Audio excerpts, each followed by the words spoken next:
प्रणिपात ब्राह्मण देव। यह आपके लिए ब्राह्मण देव। एक संदेश भी है। राजमहल में एक बड़ा समारोह है और एक बड़ा भोज। अब पधारिएगा अवश्य। प्रणिपात।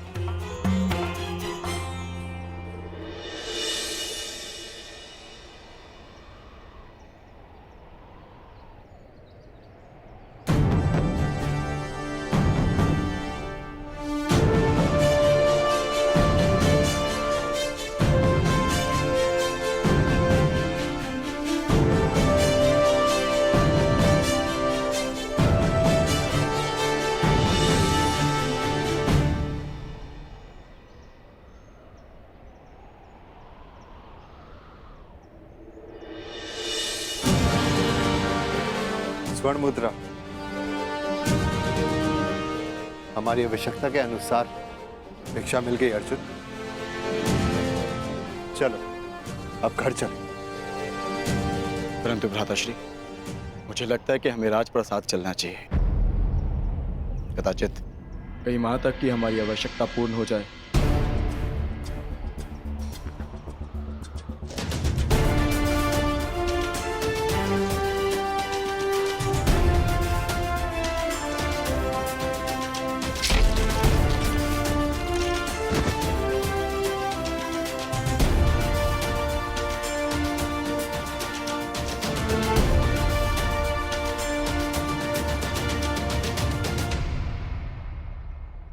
हाँ भ्राताश्री, कदाचित हमें वहां एक के स्थान पर 5 मुद्राएं मिल जाए। जब माताश्री कहेंगी कि आपस में बांट लो तो सुविधा हो जाएगी। अधिक लालच अच्छा नहीं है अनुज। भूखा रहना भी अच्छा नहीं है भ्राताश्री। आपने सुना ना, वहां भोज भी है। क्या आप अपने अनुज की क्षुधापूर्ति होते हुए नहीं देखना चाहोगे? यदि ऐसा है तो चलो, तुम्हें भरपेट भोजन करते हुए देखना भी बहुत बड़ा सुख है मेरे लिए। हम राजप्रसाद चलेंगे।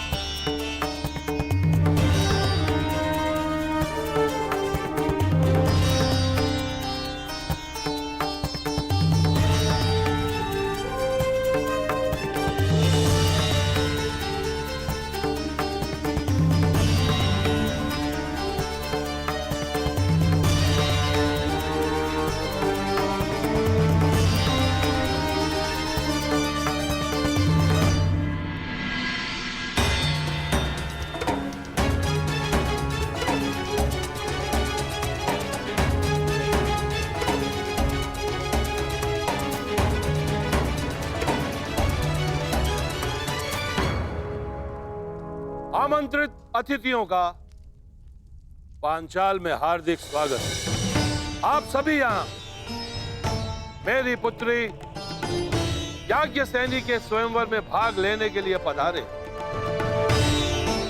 इसलिए मेरा भी यह कर्तव्य बनता है कि मैं स्वयंवर से आपका परिचय करवा दूं।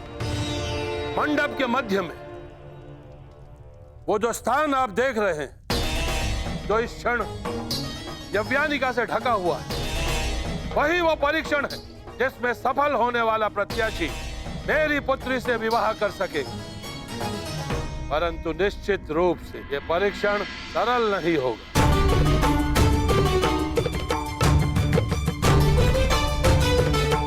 अब अधिक विलंब ना करते हो, मैं उसे बुलाता हूं जो इस स्वयंवर की स्वयंवरा है, जो पंचतत्व अग्नि से जन्मी है, याज्ञसेनी पांचाल की राजकुमारी द्रौपदी।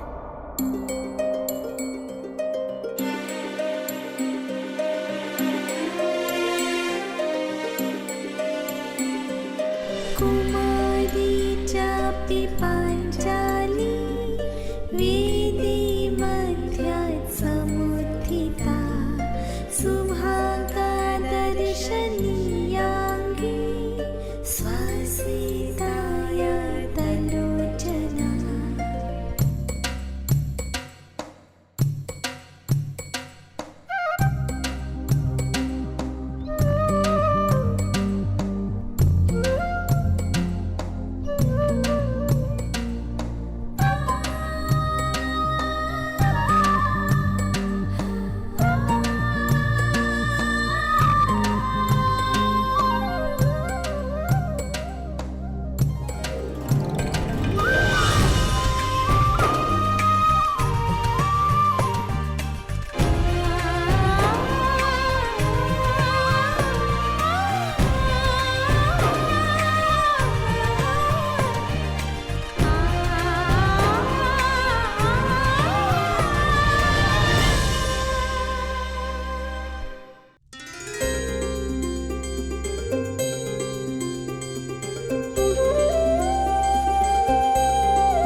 अब मैं वासुदेव कृष्ण से यह आग्रह करूंगा कि वो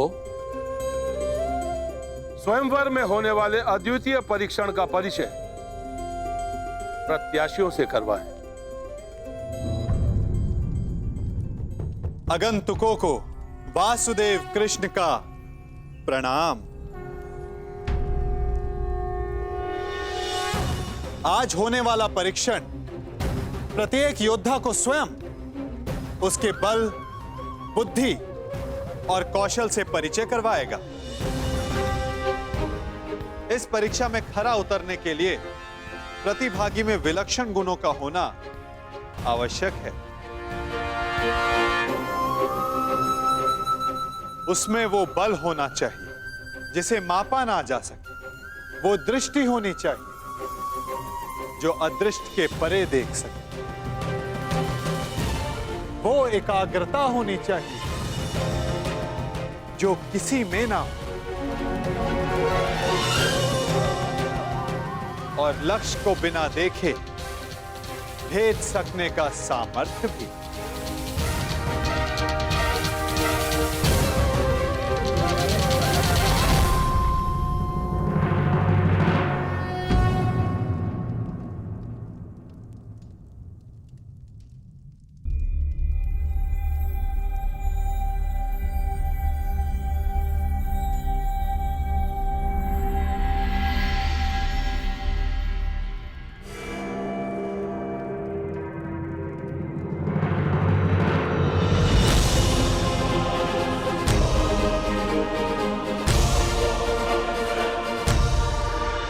मुझे वचन दो कि चाहे जो भी हो, तुम स्वयंवर में भाग नहीं लोगे।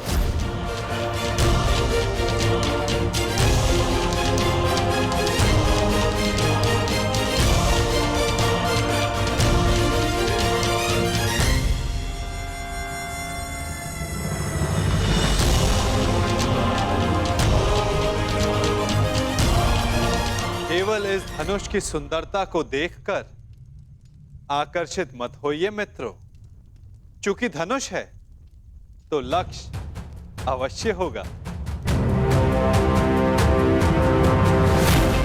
सोचिए, कहां होगा आपका लक्ष्य?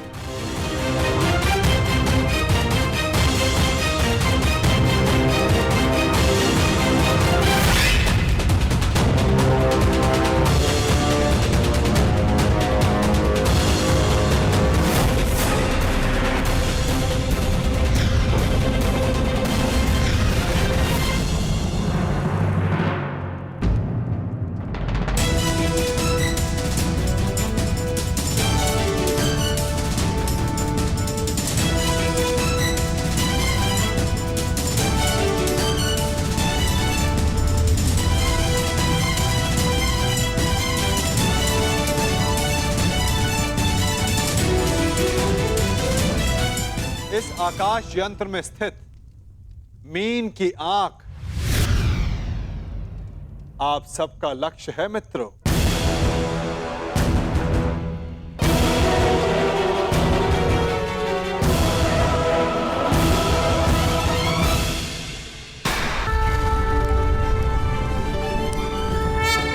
इस आकाश यंत्र में स्थित मीन की आंख आप सबका लक्ष्य है मित्रों। संसार के सर्वाधिक शूरवीर और बलशाली यहां उपस्थित हैं, परंतु प्रश्न यह है कि आप में से इस जल प्रतिबिंब को देखकर मीन की आंख का लक्ष्य कौन भेद सकेगा?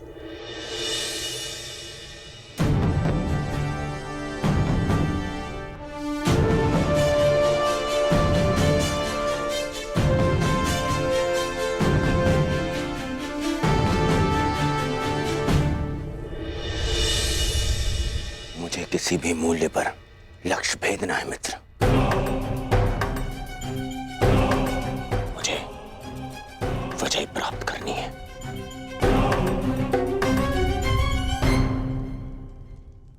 अब मैं क्रम से वीरों का नाम पुकार कर उन्हें परीक्षण के लिए आमंत्रित करूंगा। सर्वप्रथम भद्रराज शल्य,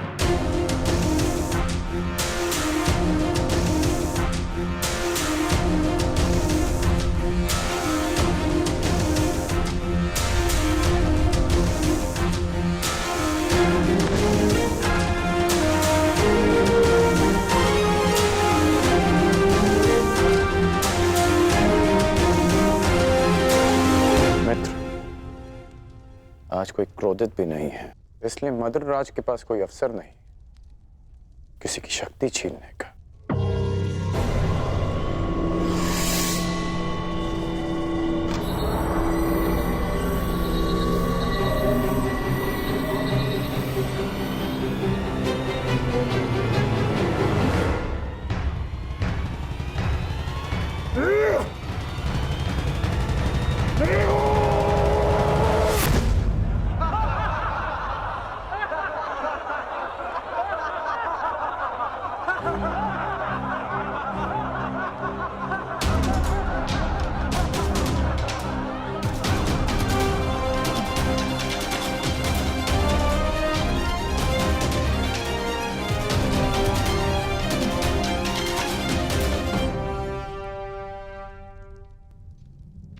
अगले प्रत्याशी काशीराज।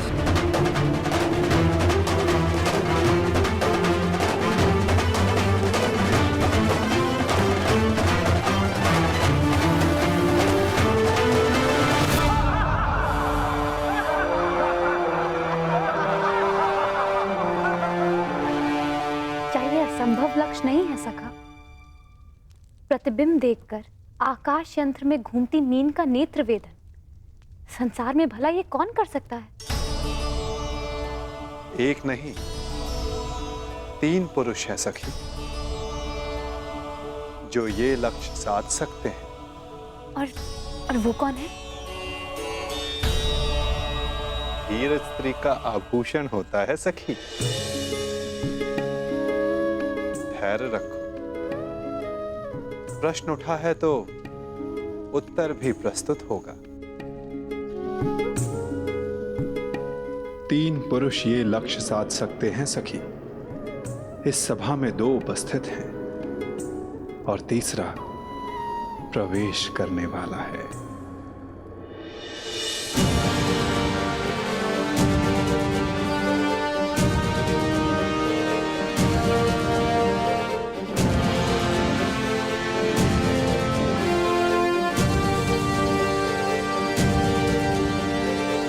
अगले प्रत्याशी भगत नरेश जरासंध।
चलिए सखा, कम से कम ये विश्वास तो हुआ कि ये धनुष उठाया जा सकता है। वैसे सखा, क्या अर्जुन भी ये धनुष उठा सकते हैं?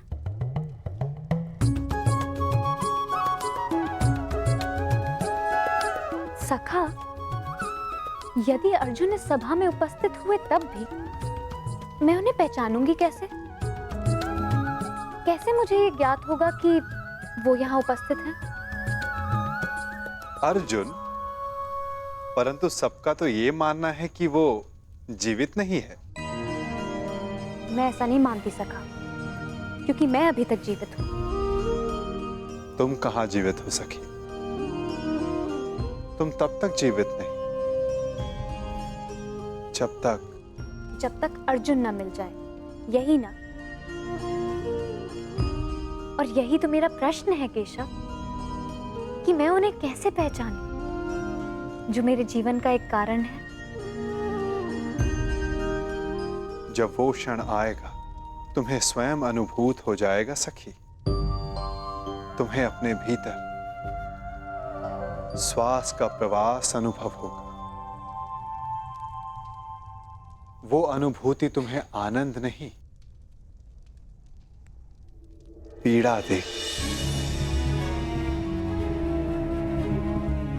वो पीड़ा जिसकी तुम्हें प्रतीक्षा है, वो पीड़ा जो तुम्हें आनंद से अधिक प्रिय लगे।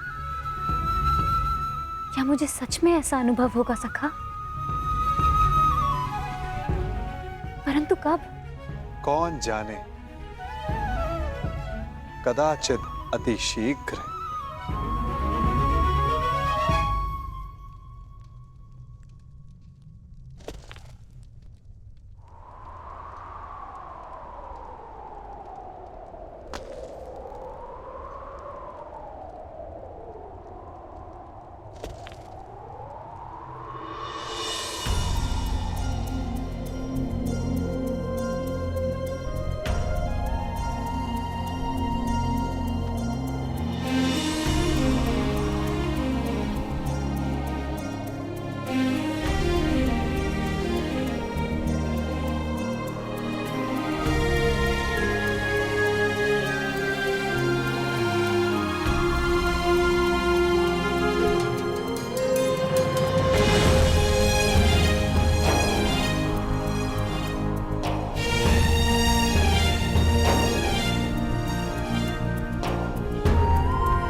क्या हुआ?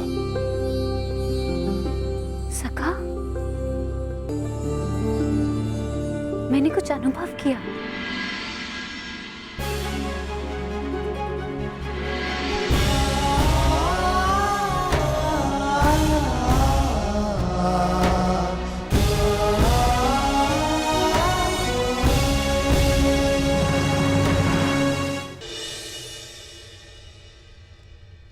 यश भ्राता,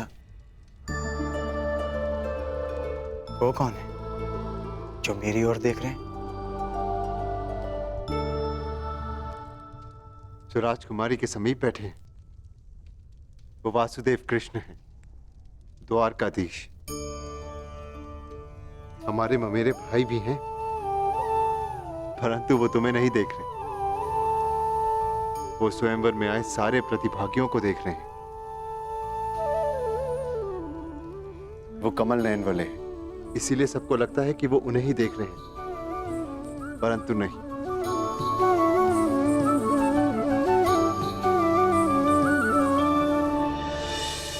और अब मैं आमंत्रित करता हूं अंतिम प्रत्याशी, हस्तिनापुर के युवराज दुर्योधन।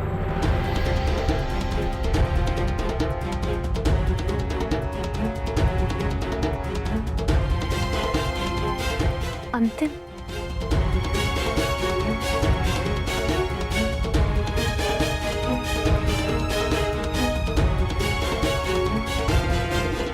वो दिन कब आएगा जब मैं इस दुष्ट की छाती पर गदा से प्रहार कर पाऊंगा? शांत, ये माता श्री की आज्ञा है, स्मरण रखना। हमें यहाँ पर किसी की दृष्टि में नहीं आना है। हम यहाँ पर स्वयंवर देखने आए हैं और कुछ दक्षिणा ले, बस। मित्र, मैं जानता हूं कि तुम ये धनुष उठा सकते हो, परंतु स्मरण रहे कि तुम अपने पांव के मध्य तनिक दूरी बनाए रखना, ताकि तुम धनुष का बोझ संभाल सको। धनुष का एक भाग भूमि पर रखना, ताकि प्रत्यंचा चढ़ाते समय धनुष तुम्हारे हाथ से छूटे ना।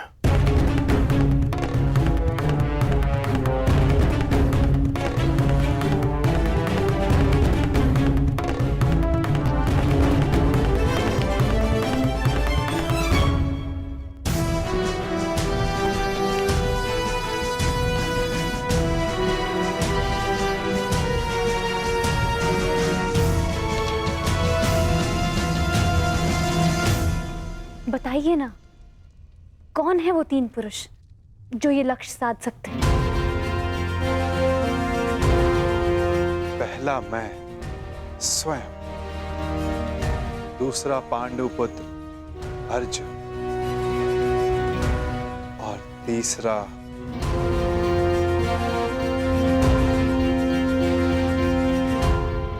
मैं राधेकर। मैंने संधान लक्ष्य देखकर ही किया, आपके नेत्रों में देखकर। कदाचित तीसरे वीर के लिए मैं आपका संकेत समझ गई हूं सखा।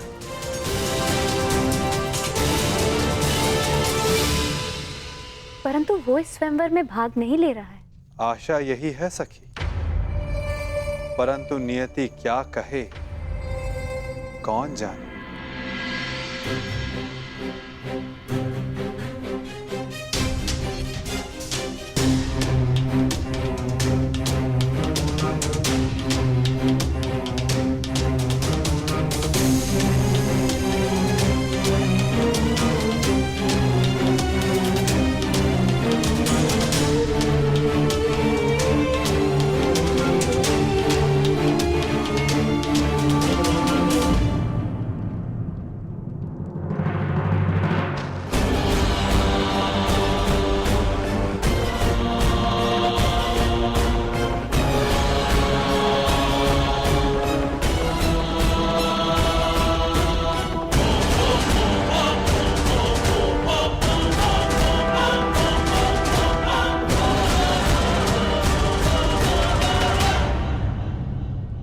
अपने पांव स्थिर रखना मित्र।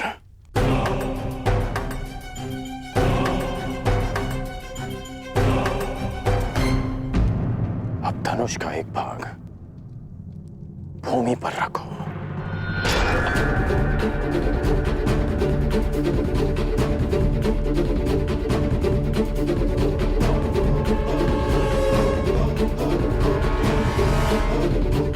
बल लगाकर धनुष को मोड़ो।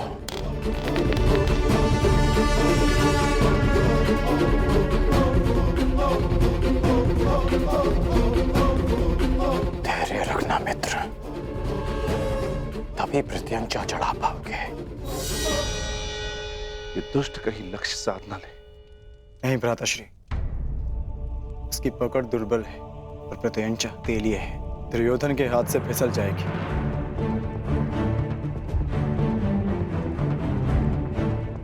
नहीं, एकाग्रता बनाए रखो दुर्योधन। यदि ध्यान भटका तो प्रत्यंचा हाथ से छूट जाएगी।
बस, क्या यही है संसार के सर्वश्रेष्ठ योद्धा? क्या इसी क्षमता के बल पर मेरी पुत्री का वरण करने आए थे आप लोग? प्रतीत होता है गुरुओं में अब वो क्षमता ही नहीं रही जो अपने शिष्यों को युद्ध कौशल सिखा सके।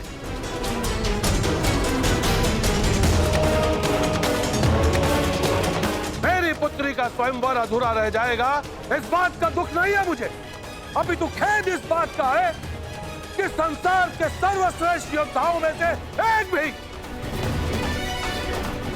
एक भी योद्धा ऐसा नहीं है जो इस परीक्षण में सफल हो सके। महाबली मानकर आप लोग अपने आप से छल कर रहे हो। चलिए पंचाल राज।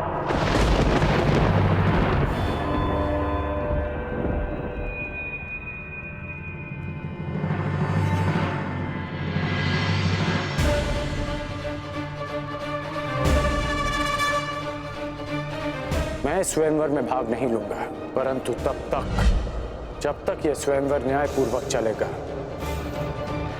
और मेरे मित्र दुर्योधन के साथ कोई अन्याय नहीं होगा। परंतु अन्याय हुआ तो ना मैं अपने धनुष को रोक पाऊंगा और ना ही मेरे बाण मौन रहेंगे।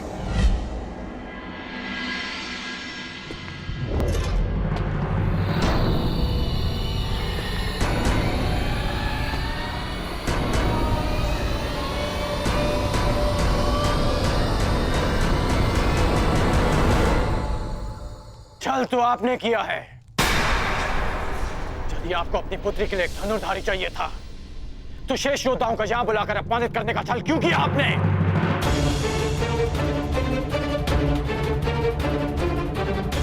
यदि बल, बुद्धि, दृष्टि, एकाग्रता और लक्ष्य पर प्रहार करने की क्षमता जांचनी थी तो केवल धनुर्विद्या का परीक्षण क्यों? खड़क युद्ध क्यों नहीं? गदा कौशल क्यों नहीं? आप वसुदेव कृष्ण के परीक्षण पर संदेह कर रहे हैं। आप इन पर पक्षपात का आरोप लगा रहे हैं भद्र पुरुष। हाँ,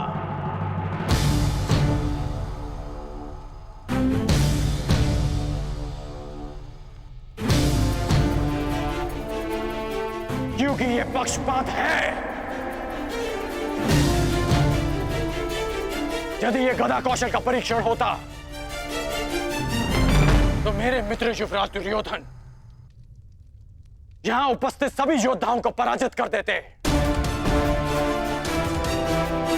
परंतु नहीं, आपने ये परीक्षण एक पक्षीय रखा और उस पर आप महान गुरुओं की शिक्षा दीक्षा का अपमान कर रहे हैं। तो पांचाल राज, आपको आपकी ललकार का उत्तर अवश्य मिलेगा। एक शिष्य अपने गुरु के मान के लिए आपकी ललकार स्वीकार करता है।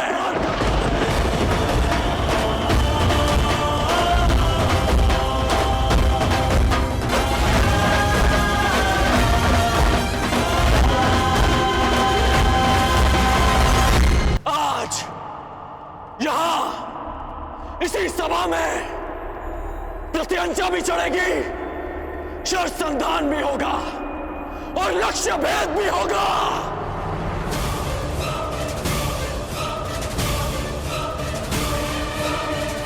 मैं परशुराम शिष्य राधेकर ये लक्ष्य भेद स्वयं करूंगा।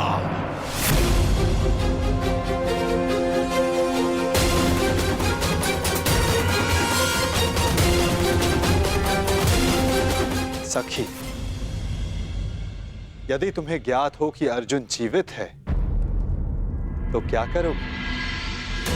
वो सब जो मेरे जीवन का उद्देश्य पूरा कर सके, जो कि अर्जुन से विवाह के पश्चात ही संभव है। तो फिर देखो सखी, वो तीसरा वीर जो इस परीक्षण में सफल हो सकता है,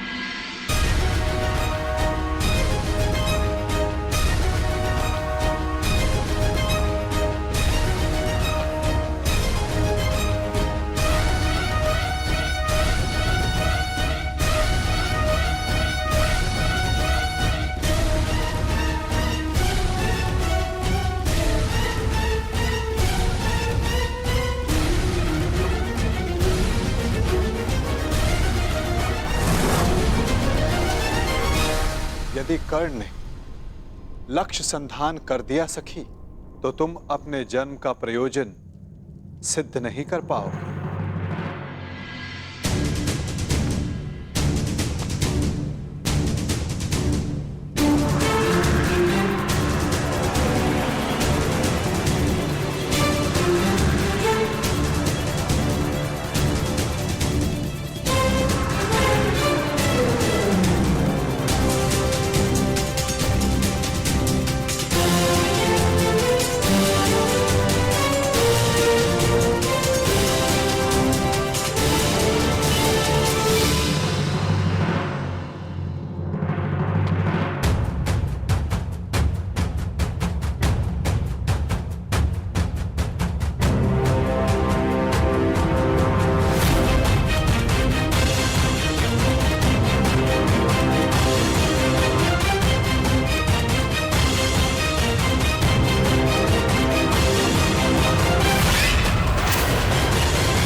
अद्भुत, अद्भुत कर्ण।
जो मैं कह रहा हूं उसका तात्पर्य समझ रही हो ना सखी?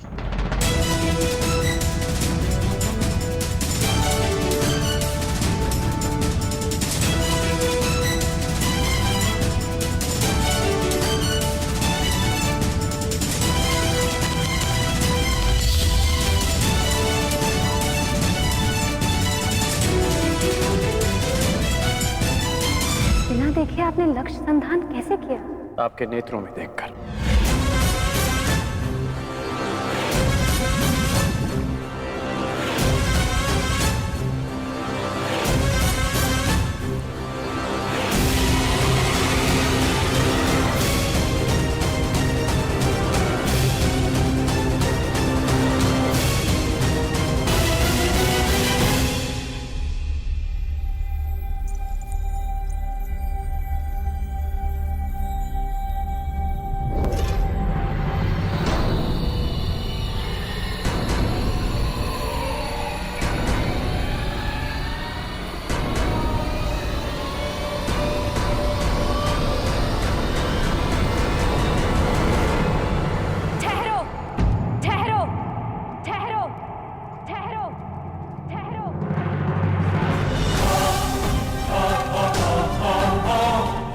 शरसंधान नहीं होगा।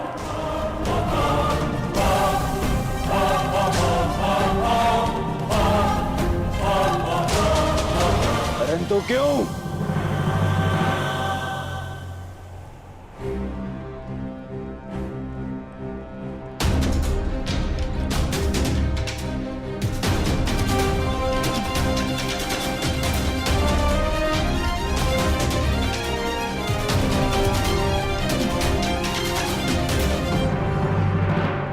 क्योंकि मैं एक सूत पुत्र से विवाह नहीं करूंगी।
मनुष्य का जन्म महत्वपूर्ण नहीं, यदि कुछ महत्वपूर्ण है तो उसके कर्म। कर्म शब्दों से अधिक श्रेष्ठ माध्यम है मनुष्य और उसकी योग्यता के परिचय का।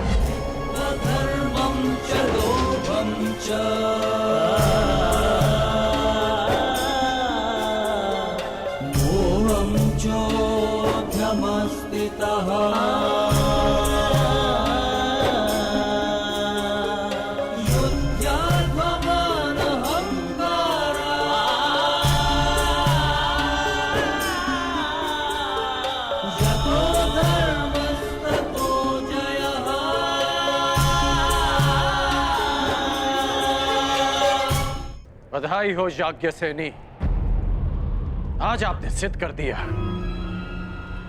कि कभी कभी शब्द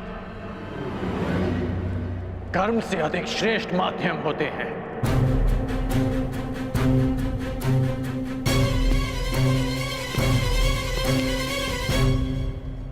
व्यतीत ना होकर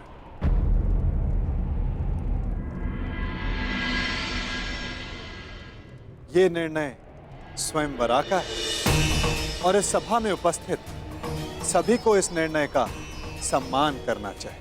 बस!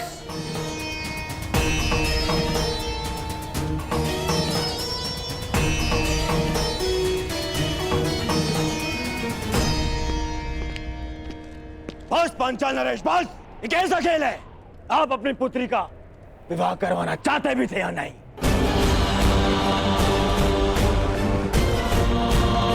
केवल अपने मनोरंजन के लिए आपने ये स्वयंवर रच लिया।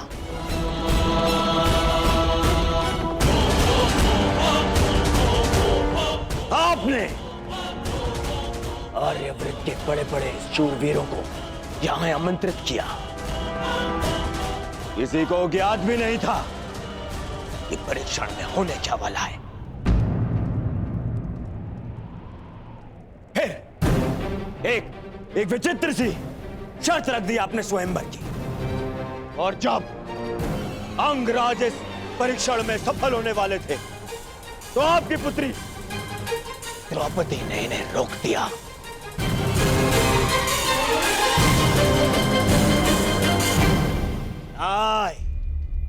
ये स्वयंवर नहीं है, छल है, छल। युवराज दुर्योधन, ये स्वयंवर पांचाली के विवाह के लिए रचा गया है हस्तिनापुर युवराज दुर्योधन,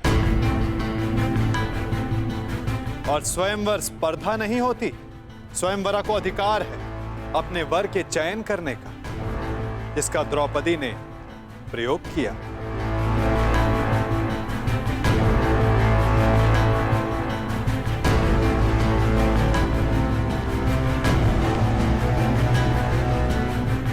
और रही बात छल की राजकुमार दुर्योधन, तो छल किसने किया, कहां किया, कब किया, उस विषय में कदाचित आप इस भरी सभा में बात नहीं करना चाहेंगे, है ना युवराज दुर्योधन?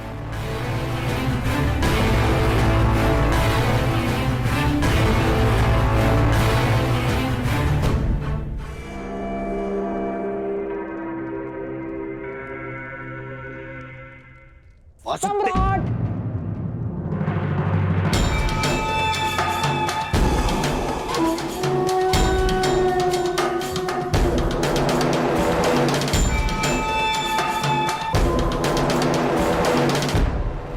मैं यहां उपस्थित सभी राजवंशियों की ओर से कुमारी द्रौपदी के निर्णय का समर्थन करता हूं।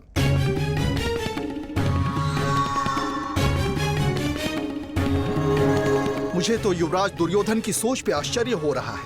राजकुल से होकर भी ये उन्होंने सोच कैसे लिया कि पांचाल नरेश अपनी पुत्री का विवाह एक सूत पुत्र से करेंगे। सावधान मत नरेश। सावधान तो आपको रहना था। आप कर्ण को इस सभा में लाने की भूल कैसे कर बैठे? जाइए अंगराज कर्ण, जाइए, जाके अपने अश्वों की राज संभालें। यह क्षत्रियों का स्वयंवर है, जाइए।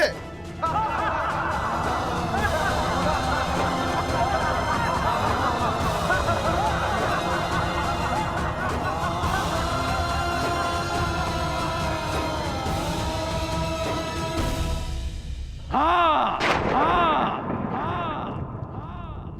मैं एक सूत पुत्र हूं।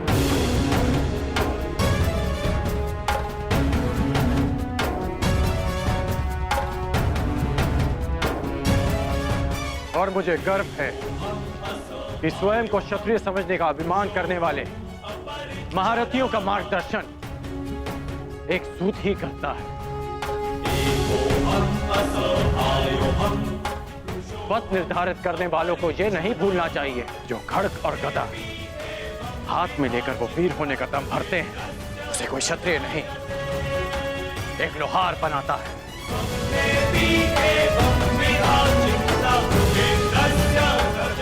जो अन्न वो खाते हैं उसे किसान उपजाता है।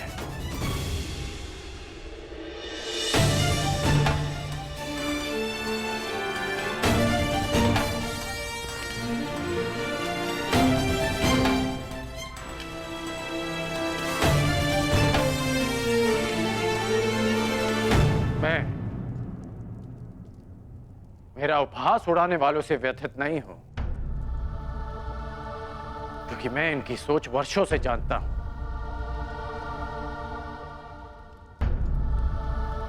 मैं आपसे निराश हूं, क्योंकि मुझे लगा कि आपकी सोच इनसे भिन्न है।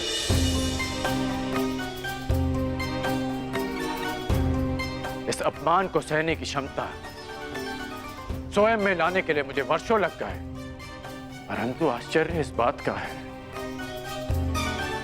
कि एक सूत का अपमान करना, उससे घृणा करना, कुछ दिन पहले जन्मी पांचाली इतना शीघ्र सीख गए, कैसे?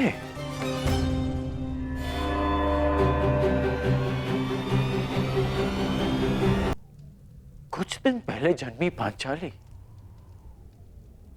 इतना शीघ्र सीख गए, कैसे?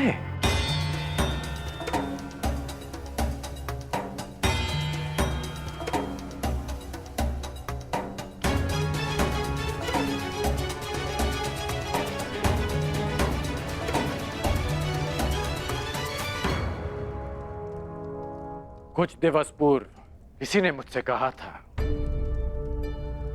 कि हर कर्म अपना परिणाम साथ लेकर चलता है।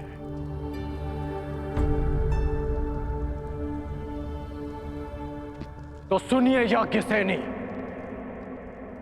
कि जो आज आपने मेरा अपमान किया, उस अपमान का परिणाम आपको अवश्य मिलेगा।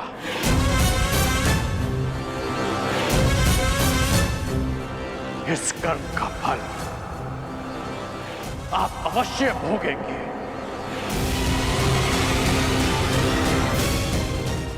आपके शब्दों के गूंज का नाम जीवन भर आपको सुनाई देता रहेगा।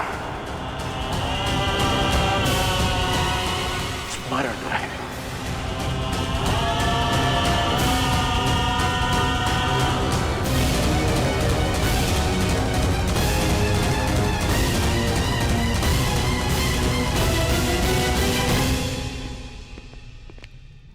क्षत्रिय वीरों की सूची पूर्ण हुई पांचाल नरेश। प्रतीत होता है कि अब और कोई नहीं जो इस परीक्षा में सफल हो सके। तो क्या स्वयंवर निरस्त कर दिया जाए पांचाल नरेश? नहीं केशव, यदि स्वयंवर निरस्त कर दिया गया तो पांचाल का बड़ा अपयश होगा।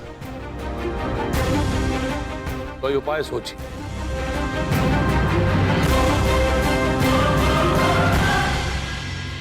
शांत हो जाओ मेरे होने वाले सम्राट। देखो कर्ण, इस स्थिति में केवल एक ही उपाय है।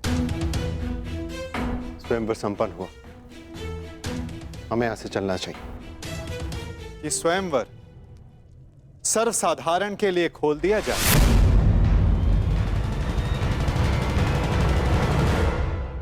किसी को भी लक्ष्य भेद करने का अधिकार और अवसर दिया जाए।